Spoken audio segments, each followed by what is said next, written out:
কি হলো? আমি এলুম। সে তো দেখতেই পেলুম। হ্যাঁ, মানে ওই গদায়ের পেছু নিয়েছিলুম।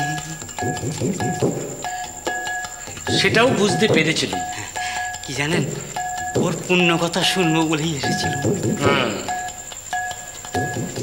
ওই জন্যই কি বলে জানেন, পাপ করার সময় একটু হিসেব করে পাপ করতে হয়।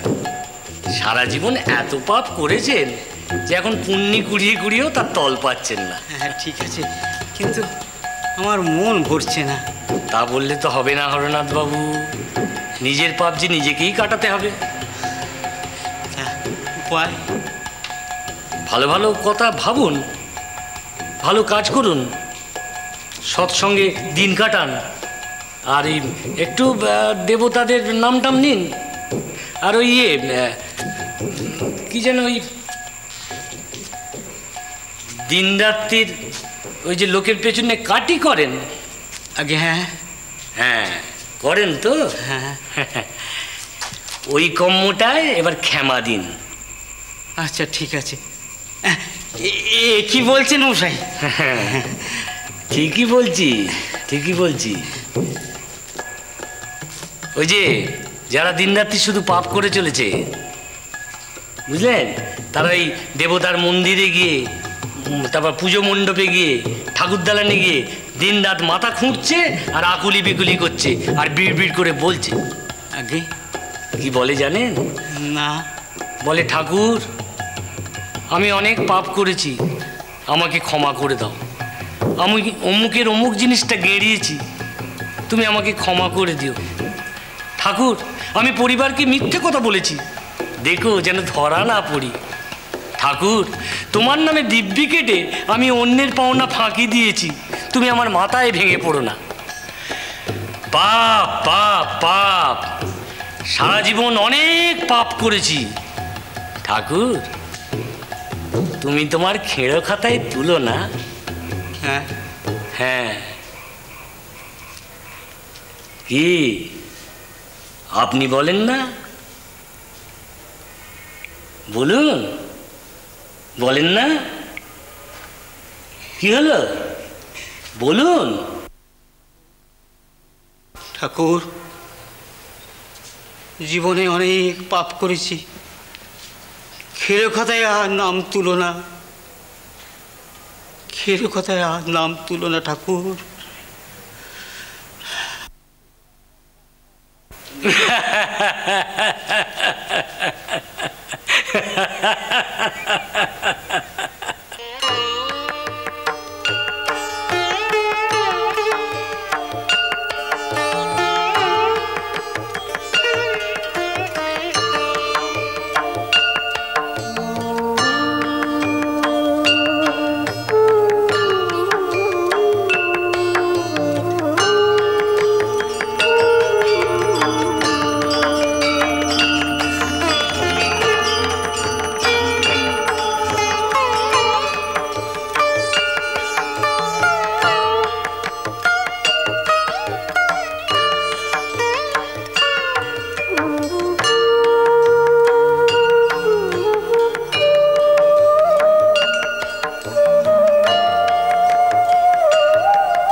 কেমন আছেন কাকাবাবু? ভালো বাবা, ভালো ভালো। তা আজই এলে? আগে এসো বাবা, এসো এসো। তা পরীক্ষার খবর কি? তোমার টোল চলছে কেমন? আগে তা চলছে, ছেলেগুলোও আমি বেশ পাচ্ছি। বাহ, রোজগার পাতিরও তাহলে বেশ সুরাহা হয়েছে দেখছি। হ্যাঁ তা কিছুটা। তোমার মার কাছে অবশ্য মাঝে মধ্যে শুনি, এখন আমার অনেকটা নিশ্চিন্ত লাগে। তুমি চলে যাবার পর বেশ উচ্চাটনে কাটিয়েছিলেন কদিন ব্রাহ্মণী। মুখে অবশ্য আমায় কিছু বলতেন না, তবে আমি বুঝতে পারতাম। এখন আবার গদায়ের মতিগতিও অন্যরকম। খুড়োমশাই, মতিগতি তোর কোনো কালেই খারাপ নয়, তবে ওই যা বুদ্ধির অভাব। এই তো আগের বারে এসে আমি কত বকাবকি করলাম। আচ্ছা বলুন তো, নাম গান পালা গান এসব করে হয়তো মন ভরে, কিন্তু পেট যে ভরে না এই বোধটা ওর আজ পর্যন্ত হলো না। আর কাকে দোষ দেবো বলুন তো? যতদিন আমি এখানে ছিলাম রামেশ্বর আমার সঙ্গে মোটামুটি কাজকর্ম করতো। যেই আমি গেছি তার মতিও পাল্টে গেল। সেই যথারীতি মন্দিরে মন্দিরে ঘোরা আর সাধু সঙ্গদের পেছনে বেগার খাটা। আচ্ছা, ছোটবেলা থেকে গদাই না হয় ওই রকম, তাই বলে তুইও? প্রতিবার আসি আর মার শরীরটা আগের বারের চেয়ে আরো অনেক খারাপ দেখি। যাকে ওসব কথা, একবার আসুন না কলকাতায়। আমার তো ওখানে থাকার জায়গা আছে, কদিন ওখানে ঘুরে বেরিয়ে আসবে। ওরে বাবা, না না না। কেন? বড় দম চাপা লাগে ওইসব এঁদো এঁদো গলি, পায়রার বাক্সের মতো খুবড়িতে থাকা। তা যা বলেছেন, গাড়ি ঘোড়া তার চেয়ে আমাদের এই গ্রামগঞ্জই ভালো। তা যা বলেছ। ও হ্যাঁ, কলকাতার কথা উঠলই যখন, আচ্ছা জানবাজারের রানী রাসমণির মন্দির তৈরির কাজ শুরু হয়েছে? মন্দির তো প্রায় শেষ হতে চলল।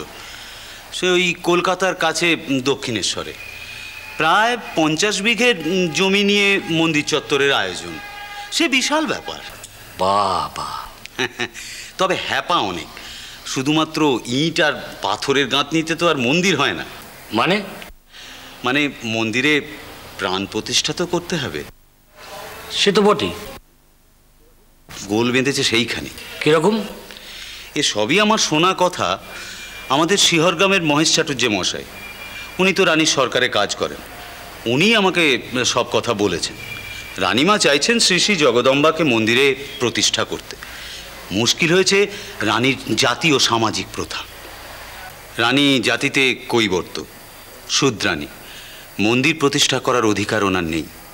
তাই সে মন্দিরে ব্রাহ্মণ, ভক্ত, সজ্জন এরা প্রসাদ গ্রহণ করবেন না। সত্যি কথা বলতে কি খুড়োমশাই, আমি পূজারী ব্রাহ্মণ, শাস্ত্র আমিও প্রচুর ঘাঁটাঘাঁটি করছি, কিন্তু এ সমস্ত বিধান আমার প্রাণ ছোঁয় না।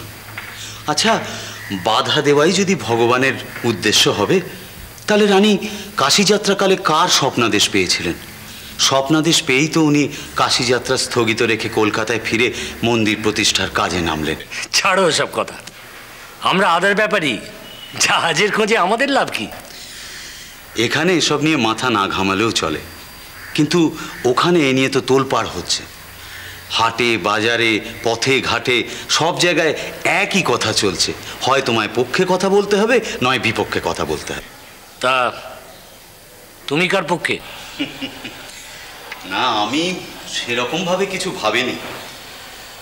তবে কি জানেন কাকাবাবু, কেউ যদি রানীকে মন্দির তৈরির বিধান দিতেন, তাহলে আমি সত্যি মনে মনে সুখী হতাম। সারা দেশ জুড়ে যে মহিলার এত দান ধ্যান, গরিব কাঙাল মানুষদের জন্যে যার মনে এত মমতা, ওই গঙ্গার জেলেদের জন্যে ইংরেজদের সঙ্গে কি লড়াইটাই না লড়েছেন, তাঁর দেব সেবার অধিকার নেই? দেখো বাবা, এসব ভারী জটিল প্রশ্ন। কাকাবাবু, কি হতে চলেছে জানেন? ব্রাহ্মণ, কায়স্থ, শুদ্ধ এদের প্রত্যেকের জন্য আলাদা আলাদা দেবতা তৈরি হবে, প্রত্যেকের জন্য আলাদা আলাদা মন্দির তৈরি হবে। কাকাবাবু, ধর্ম সংকীর্ণ জাতির ভবিষ্যৎ বড়ই অন্ধকার।